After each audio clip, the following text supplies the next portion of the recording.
kita memasuki area petilasan Eyang Jayasri. Dahulu tempat ini menurut warga setempat dan pengalaman sesepuh-sesepuh yang lain, ini kan tidak terlalu besar, tidak terlalu lebar, hanya sekitaran 6 depaan manusia orang dewasa. Lebarnya, panjangnya itu ada 20. Kalau dimasuki para peziarah masuk ke sini, walaupun banyak orangnya yang masuk, tempat ini seperti yang tidak pernah penuh, selalu melebar seperti begitu. Jadi tarahirin gitu tah, sok sanajan anu jarohna ngalobaan kan. Untuk perhitungan kita ini perhitungan umum, tempat segini lebarnya dimasukin orang 50 orang juga sudah berdesakan. Tapi menurut mitos, dan saya juga mengalami seperti itu, tempat ini dimasukin orang peziarah dengan niat yang baik, yang tulus hati atas kehendak Tuhan Gusti Maha Suci, tidak pernah penuh, Kang. Tidak sesak penuh gitu, walaupun orang-orang banyak yang masuk. Ini mitosnya, salah satu mitos di petilasan Eyang Jayasri. Nah, tadi saya menyebutkan di bawah, waktu dulu itu kalau saya masuk ke wilayah sini, di jalan yang tadi ada rimbunan pohon apa, Kang? Itu hoe. Pohon hoe itu kalau bahasa Indonesianya apa ya? Tahu nggak? Barangkali saudara-saudara? Rotan. Iya, pohon rotan. Itu kata Kang Dade, pohon rotan. Jadi dia melingkar setengah lingkaran di perjalanan di sana, sehingga kami kalau masuk wilayah sini itu merangkak, ngorondang seperti tentara yang mau sedang mengendap-endap mengincar musuhnya. Nah, apa filosofinya? Tujuannya apa?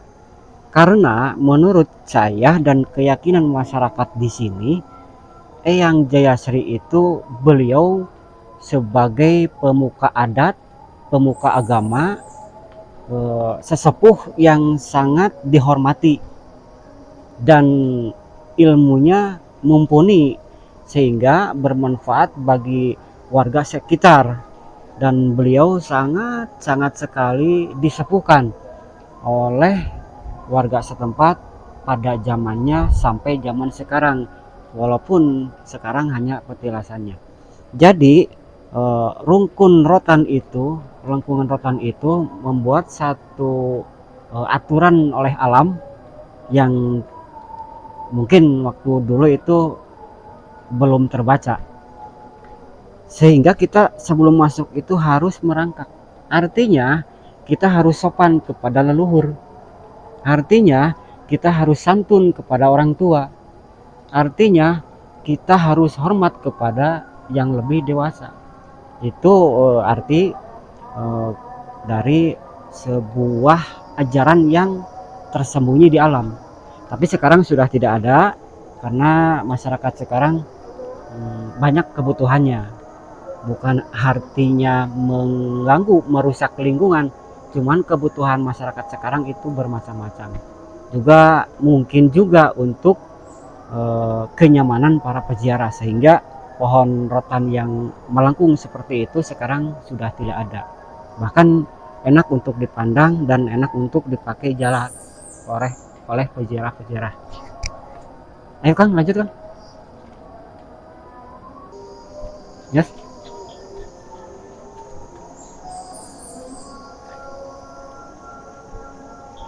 Punten. Sampurasun. Assalamualaikum warahmatullahi wabarakatuh, ya halal kubur, ya rizalul gaib. Nah, kita masuk.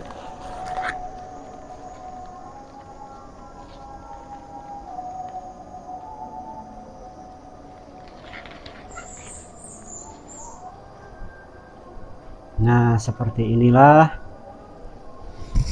tempat ziarah petilasan Eyang Jayasri.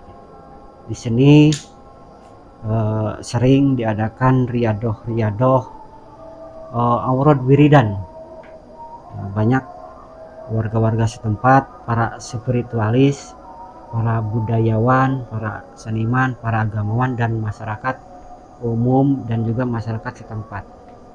Karena di sini terdapat kitab-kitab yang Muslim pakai.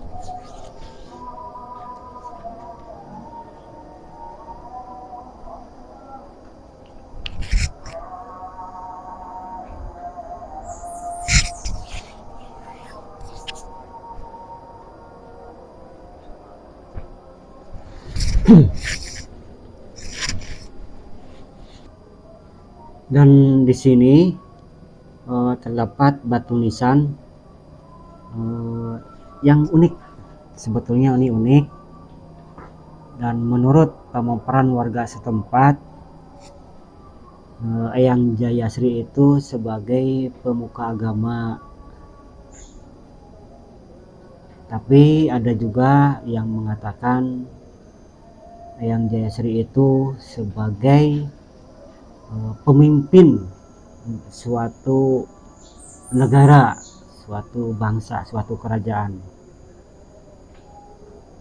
Dan mitos-mitos yang terjadi di tempat ini, ada juga warga yang ziarah ke sini menemukan penampakan ada berbentuk kerak dengan bulu putihnya yang besar, dengan badannya yang gagah.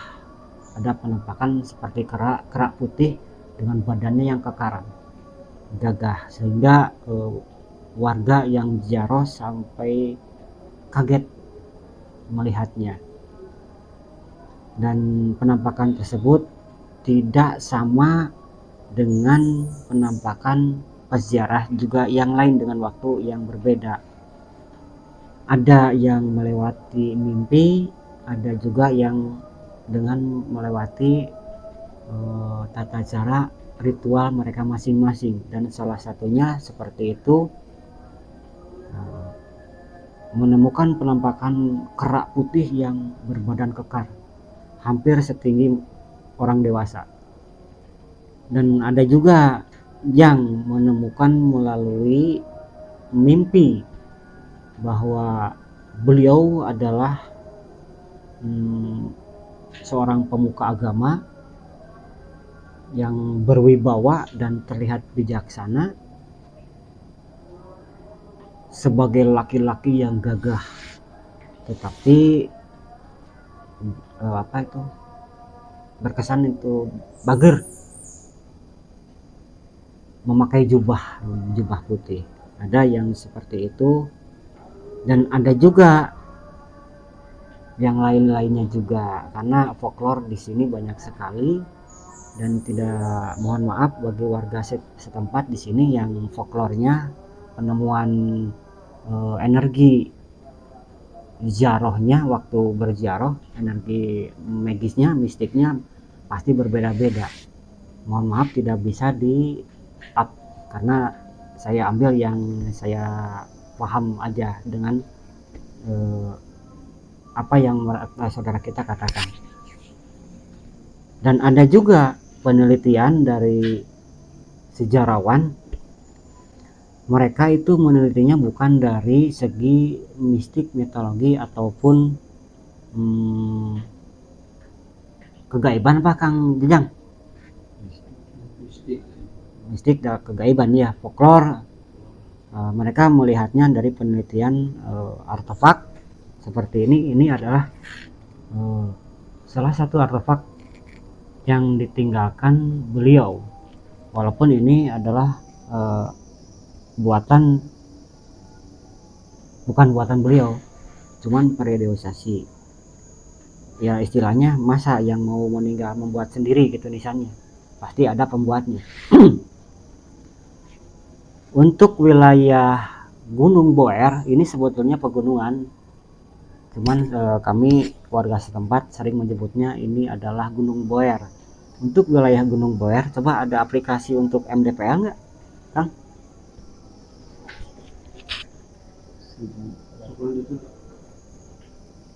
Untuk wilayah Gunung Boer ini ketinggiannya begitu lumayan, karena ciri-ciri untuk petilasan sebagai pemimpin yang besar, seorang ratu, seorang raja besar, seorang prabu yang besar itu harus di tempat yang tinggi. Jadi di tanah yang tinggi. Beliau dimakamkan di tempat yang tinggi. Dan salah satunya penemuan orang-orang sejarawan, ilmuwan sejarawan itu salah satunya Eyang Jayasri masuk ke dalam kriteria sebagai pemimpin wilayah yang ditinggikan makamnya. Berbeda dengan penemuan-penemuan seperti kita, ahli agamawan, spiritualis, budayawan, seniman, dan masyarakat umum. 1000 berapa, Kang? 1200 itu 818. Oh iya, di sini di Gunung Boer petilasan Eyang Jayasri itu ada di ketinggian 819 mdpl. Jadi menurut saya termasuk tinggi. Ini memasuki syarat untuk petilasan seorang pemimpin besar. Salah satunya itu. Dan yang kedua, karena keumuman petilasan makam atau kuburan yang kita sering ucapkan itu, petilasannya misalnya selalu 2. Padahal ada periodisasi zaman pra-Islam, ya. Sebelum Islam, sesudah Islam.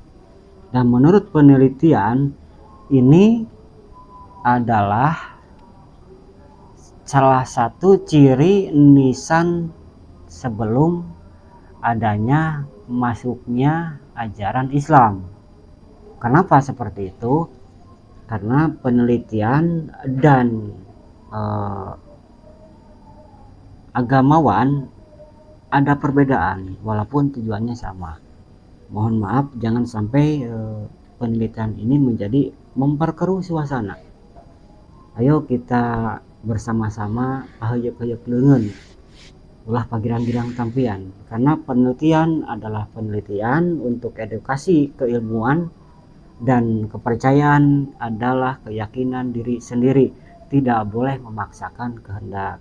Dan penelitian hanya untuk keilmuan supaya bisa dideteksi untuk edukasi pembelajaran sejarah budaya bangsa. Menurut penelitian sejarawan, ilmuwan sejarawan, ini termasuk ciri nisan seorang raja besar. Dan bisa juga beliau disebut sebagai pemuka agama.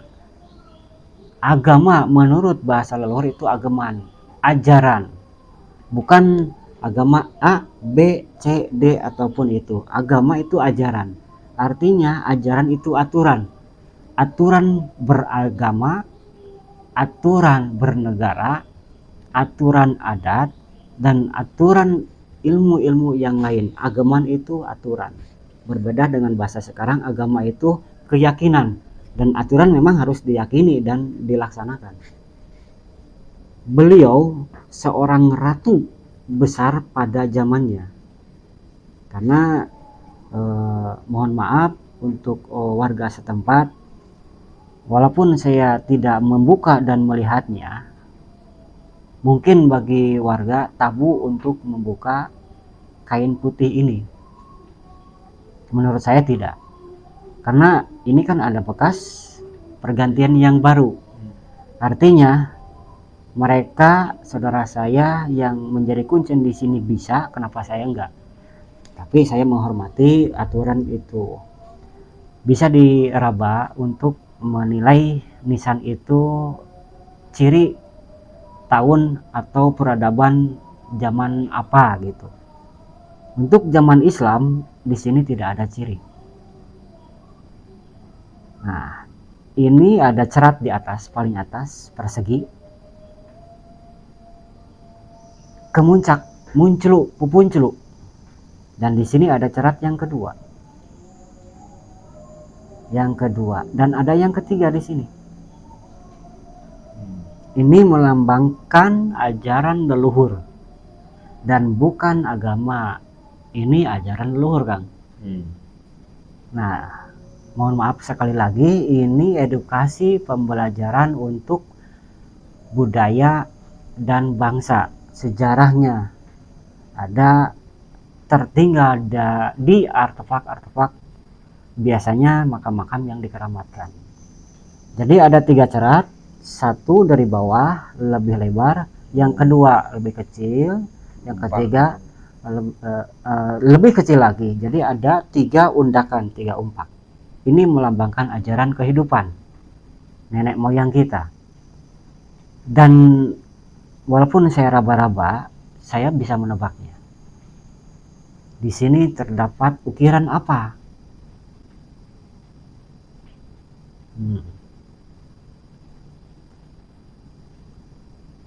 Itu 2, 3, dan ke bawahnya juga 3 lagi dari tengah, Kang. 1, 2, 3. Jadi kalau dihitung semuanya itu 5. Seperti ini, undakan 1 kecil, 2 besar. Nah, gitu terus seperti apa tuh, melingkar gitu tapi dengan undakan-undakan. Itu ciri-ciri ajaran leluhur.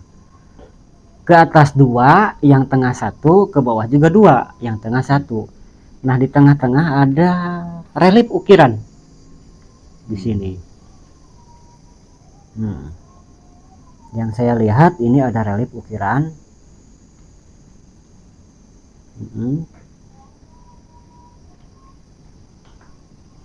Ceratnya sedikit lebar dan berbentuk segitiga begini, terus segitiga berbalik seperti ini, terus mengelilingi cerat di samping, kiri, kanan, tengah, depan. Itu salah satu cirinya. Dan untuk membuktikannya, seharusnya kita coba buka ihram apa Kang itu istilahnya? Tutup ini, kain ini. Nah, saya belum paham. Ya, kain putih. Hanya saja mohon maaf, bukannya saya tidak berani, karena untuk penelitian harusnya dibuka. Tapi apabila mengganggu kenyamanan warga setempat, cukup dengan saya raba. Tapi saya bisa melihat, walaupun ini terhalang oleh kain. Menurut pandangan saya, belum tentu pandangan Akang yang sebelah saya ataupun kameramen ataupun warga setempat, kecuali yang sering membukanya. Dan dulu tidak 2 seperti ini batu nisannya, hanya 1. Hanya ini saja. Siapakah beliau? Menurut saya dan dilihat dari folklore warga setempat, waktu berziarah ke sini ada penampakan kera setinggi orang dewasa dengan berbadan kekar. Menurut saya itu kan hal yang energi ya. Energi kan bisa menjadi apapun itu. Tapi menurut saya juga bukan beliau. Penampakan itu bukan beliau.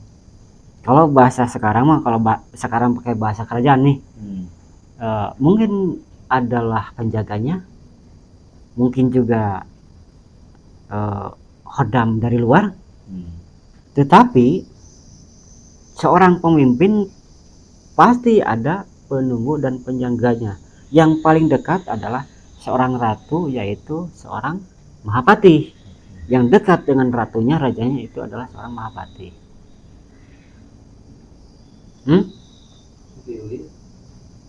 Oh, ada suara surilik.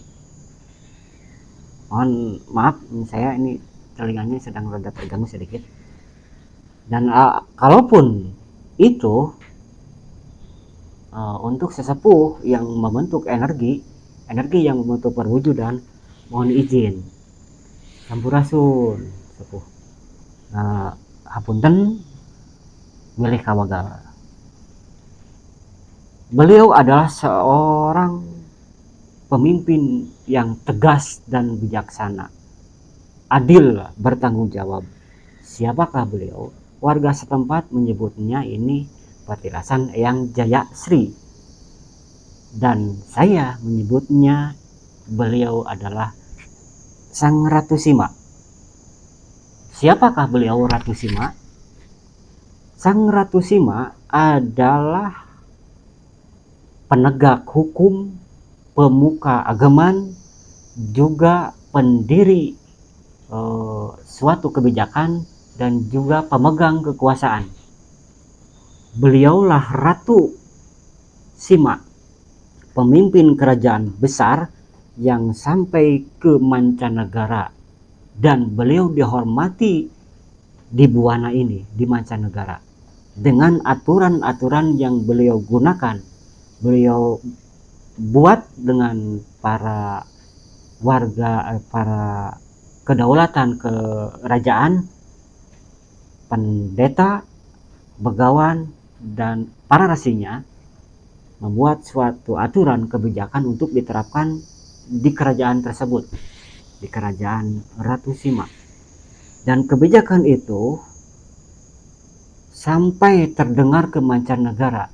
Begitu hebatnya kerajaan tersebut, sehingga warganya dan orang-orang kerajaannya yang di dalam kedaulatan kerajaannya itu aman, tentram, sepi, paling tongong rampung. Tidak pernah terjadi kekacauan sekecil apapun. Beliaulah Sang Ratu Sima. Dan inilah petilasannya menurut penelitian saya, dengan rekomendasi baru sedikit, dan itu belum tentu benar karena saya juga tidak pernah berada di zaman peradaban beliau. Ini cuman penelitian dari naskah-naskah kuno, dan mohon maaf, ini juga bukan berarti suatu kebenaran yang mutlak, karena sejarah adalah sejarah, dan sejarah harus disikapi dengan bijaksana. Ada satu cerita, Sang Ratu Sima memakai aturan yang sangat tegas sekali, adil, bijaksana, dan berwibawa. Singkat cerita, ada orang dari mancanegara, kalau tidak salah utusan dari negara Timur Tengah, membawa beberapa bukan batang, beberapa bentuk emas, apa? Beberapa keping emas disimpan di alun-alun kerajaan Ratu Sima. Tujuan mereka entah apa, mungkin mencoba apakah betul orang-orang di sana memakai aturan sehingga rakyatnya tidak mau mengambil barang bukan miliknya. Nah, mereka simpan di alun-alun kerajaan Ratu Sima, dan ternyata betul. 1 hari, 2 minggu, 1 bulan, 2 bulan, sampai bertahun-tahun, kepingan emas tersebut tidak ada yang mengambil ataupun bergeser sedikit pun dari tempatnya. Tidak kemana-mana, tetap di situ.